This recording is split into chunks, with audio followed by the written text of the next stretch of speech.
ነገርን ትችላል ባለፉት ሁለት ዓመታት የትግራይ ክልል ጊዜያዊ አስተዳደር የተለያዩ ስራዎችን ሲያከናውና ቆይቷል። ከነዚህ ስራዎች መካከል በተለይ ደግሞ የፌደራል መንግስቱ በትግራይ ክልል ዘላቂ የሰላምና መረጋጋት እንዲፈጠር ከትግራይ ክልል ጊዜያዊ አስተዳደር ጋር የተለያዩ ስራዎችን ሲሰራ ቆይቷል። በህግና በህገ መንግስቱ መሰረት እንግዲህ ይህ የትግራይ ክልል የጊዜያዊ አስተዳደር ሁለት ዓመት ቆይታውን በማጠናቀቁ ምክንያት ተጨማሪ ጊዜ የሚያስፈልገዋል። ስለዚህ ይሄንን ለማድረግ ደግሞ የተለያዩ ጥረቶች ሲደረጉ ቆይቷል። በእነዚህም ባለፈው አንድ ወር በተለይ ደግሞ የኢፌዴሪ ጠቅላይ ሚኒስትር ዶክተር አብይ አህመድ ጨምሮ የፌደራል መንግስቱ የትግራይ ክልል ያለው ሰላምና መረጋጋት ተጠናክሮ እንዲቀጥል ትግራይ የተለያዩ ልማቶችን ማከናወን የሚችልበትን እድል ለመፍጠር የተለያዩ የህግ ማሻሻያዎችን ጭምር ሲያከናውኑ ከቆዩ በኋላ በዛሬው ዕለት የትግራይ ክልል አካታች ጊዜያዊ አስተዳደር የስልጣን ርክክብ ተከናውኗል ማለት ነው። በዚህም የቀድሞ የትግራይ ክልል ፕሬዝዳንት የነበሩት አቶ ጌታቸው ረዳ ስልጣናቸው መጠናቀቁን ተከትሎ በዛሬው ዕለት የስልጣን ርክክብ ተከናውኗል። በዚህም የትግራይ ክልል አዲሱ አስተዳደር ወይም ደግሞ ፕሬዝዳንት በመሆን ጀነራል ታደሰ ወረደ ተመርጠዋል ማለት ነው። በዚህም የስልጣን ርክክብ ተከናውኗል ማለት ነው። ይህ ሂደት እንግዲህ በዲሞክራሲያዊነት የሚጠቀስ ነው ሲሉ ዛሬ የነን የስልጣን ርክክብ ያከናወኑት የፌዴራል ጠቅላይ ሚኒስትር ዶክተር አብይ አህመድ አንስተዋል ማለት ነው። በተለይም ደግሞ የትግራይ ህዝብ ልክ እንደ ሌሎች ክልሎች ሁሉ የሰላምና መረጋጋት የተጠበቀለት ልማቱ የተጠበቀለት ክልል መሆን እንዲችል የተጀመሩ ጥረቶችን አጠናክሮ መቀጠል ያስፈልጋል የሚል ሐሳባቸው ነው ያነሱት። ባለፉት ጊዜያትም የተደረጉ በተለይ የህግ ማሻሻያዎቹ የተደረጉት የተለያዩ አሰራር ማሻሻያዎችና ሂደቶቹ በዋናነት አላማቸው ያደረጉት ይሄንኑ ጉዳይ ነው።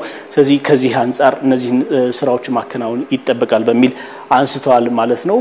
በዚህ እንግዲህ የትግራይ ክልል ጊዜያዊ አስተዳደር ከሚጠበቅበት ስራዎች መካከል የተዘረዘሩ ነጥቦች አሉ። አንደኛውና ቀዳሚው ጉዳይ በትግራይ ያሉ ተፈናቃዮችን መልሶ ወደ ነበሩበት ስፍራ የመመለስ ሂደቱንና አካሄዱን አስተካክሎ የመምራት ሂደት ከዚህ የክልል የጊዜያዊ አስተዳደር ከሚጠበቁ ነጥቦች መካከል በቀዳሚነት የተጠቀሰው ነው ማለት ነው። በሌላ በኩል ደግሞ የክልሉን ሰላምና ጸጥታ እንዲሁም የህዝቡን ደህንነት የማስጠበቅም ስራ ከዚሁ የክልሉ የጊዜያዊ አስተዳደር ከሚጠበቁ ስራዎች መካከል ይጠበቃል ማለት ነው። በሌላ በኩል ደግሞ ከዚህ ቀደም ሲል እንዳነሳ ነው የተፈናቃዮቹ ጉዳይ አለ፣ የክልሉን ሰላምና ደህንነት የማስጠበቅ ጉዳይ አለ፣ የታጠቁ አካላትንም ትጥቅ የማስፈታት ወይም ደግሞ እነዚህ ታጣቂዎችን ወደ ሰላማዊ ኑሮ የመመለሱ ወይም ዲዲአር የተባለ የሚጠራውን ሂደት የማስጠበቁ ስራ ከዚሁ ከጊዜያዊ አስተዳደሩ ከሚጠበቁ ስራዎች መካከል ተጠቃሽ ነጥቦች ይሆናሉ ማለት ነው። በዚህ መርሃ ግብር ላይ እንግዲህ ቀደም ሲል እንዳነሳሁት የተገኙት የፌዴራል ጠቅላይ ሚኒስትር ዶክተር አብይ አህመድ ካነሷቸው ጉዳዮች መካከል ይሄንን የትግራይ ክልል ህዝብ ሰላምና ደህንነት የማስጠበቅ የልማት ፍላጎቱን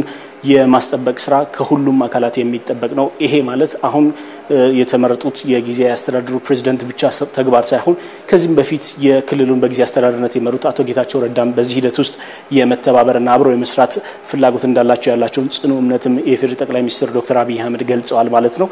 አዲሱ ተመራጭ ፕሬዝዳንትም እንዲሁ የክልሉን ሰላምና ደህንነት በማስጠበቅ ረገድ የክልሉን ህዝብ የሚፈልገውን የልማት ጥያቄ በመመለስ ውስጥ አስፈላጊውን ስራ ከፌደራል መንግስቱ ጋር ሆነው እንዲሰሩ ጥሪያቸውን አቅርበዋል። የፌደራል መንግስቱ ከዚህ በፊት እንዳደረገው ሁሉ አሁንም ይህንን የሰላም ሂደት በማገዝ ሂደት የፕሪቶሪያው ሰላም ስምምነት ወደ ሙሉ ትግበራው በተሟላ ቁመናው እንዲከናወን በማድረግ ረገድ ያላቸውን የፌደራል መንግስቱን ሙሉ እምነትና የፌደራል መንግስቱ የሚያከናውናቸውን ተግባራት እንዲሁ የገለጹበት አጋጣሚ ነበር ማለት ነው። የጌታቸው ረዳ እንግዲህ የቀደመው የትግራይ ክልል ጊዜያዊ አስተዳደር ፕሬዝዳንትም የተጀመሩ ስራዎች አሉ፣ የተጀመሩ ጥረቶች አሉ። ይሄንን በማድረግ ሂደት ውስጥ የፌደራል መንግስቱና የፌደራል ጠቅላይ ሚኒስትር ዶክተር አብይ አህመድ ሲያደርጉት የነበረው አስተዋጽኦ አለ። ለዚህ ምስጋናቸውን አቅርበው በተለይም ደግሞ ያልተጠናቀቁ ያልተሰሩ ስራዎች የቤት ስራዎች አሉብን፣ እነዚህን የቤት ስራዎቻችንን አጠናክረን ማስቀጠል ይገባናል የሚል ሀሳባቸውን አንስተዋል።